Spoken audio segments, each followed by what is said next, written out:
Agnes Mayfield had long since grown used to the slow hush of her days.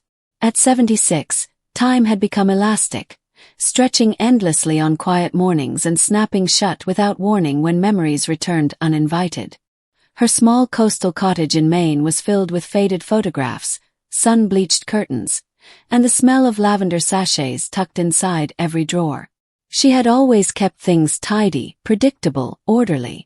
It was her way of holding the world in place. But one Monday in late spring, something broke the rhythm. A letter arrived. It had no return address, no postmark, no indication of where it came from. Just her name on the front in ink that looked aged, like someone had written it long ago and waited until now to send it.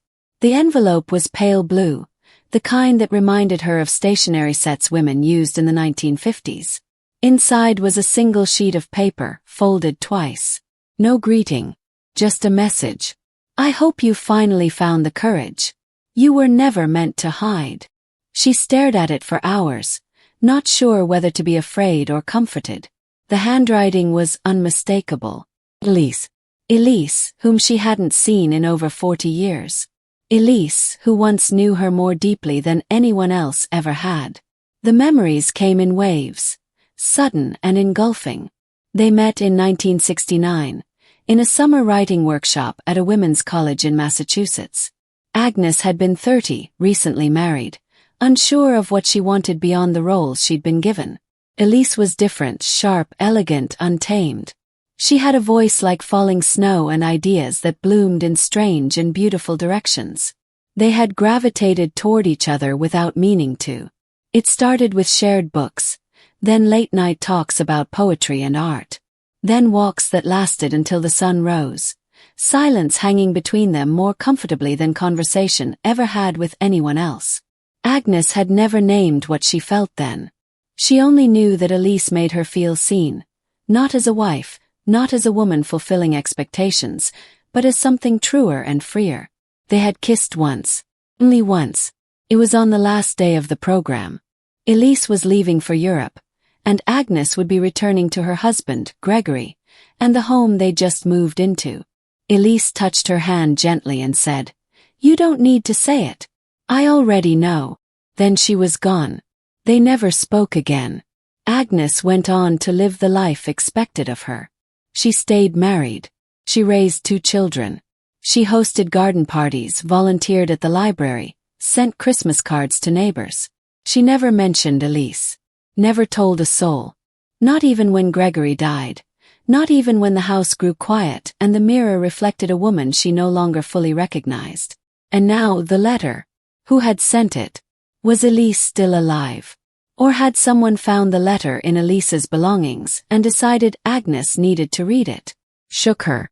For the first time in decades, Agnes began looking through old journals.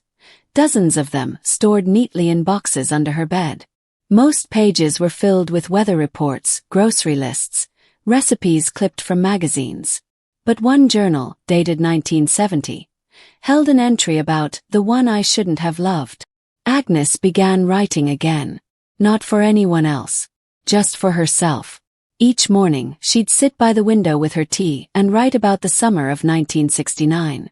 About the way Elise's scarf had always smelled faintly of cedarwood. About the moonlight on the stone path behind the dorms. About the hunger to be known and the fear that knowing would ruin everything. As she wrote, something in her softened. She started repainting the guest room a soft peach, the color of a blouse Elise had once worn. She played records from the 60s again, Joni Mitchell, Joan Baez, and let the lyrics wrap around her like a long-lost blanket. She even dug out an old dress from the back of her closet, a white linen one she hadn't worn since she was 40, and wore it to the corner bakery. No one commented, but she felt seen. Weeks passed. Then, one afternoon, she received a second envelope. Inside was a photograph, black and white.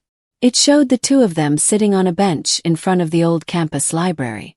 Elise's hand was brushing against hers. There was no note.